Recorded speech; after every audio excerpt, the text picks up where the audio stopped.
بسم اللہ الرحمن الرحیم۔ ربیع الاول کا مہینہ تھا۔ مکہ کا شہر صبح کی روشنی میں نہایا ہوا تھا۔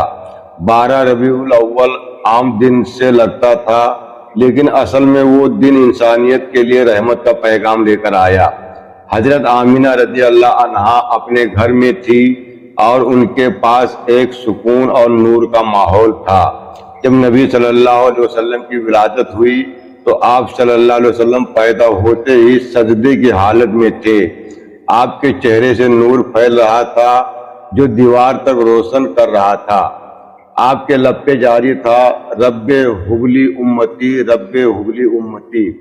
اس وقت مکہ کے آس پاس کی عجیب واقعات ہوئے۔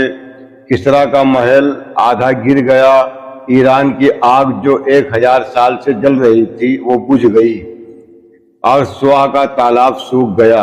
یہ سب اس بات کی نشانی تھی کہ ایک بڑے پیغمبر کا آنا ہو چکا ہے۔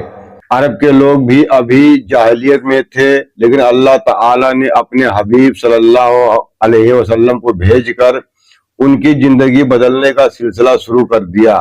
دوستو، یہ صرف ایک پیدائش کا دن نہیں تھا، بلکہ انسانیت کے لیے رحمت اور ہدایت کا سفر شروع ہونے کا دن تھا۔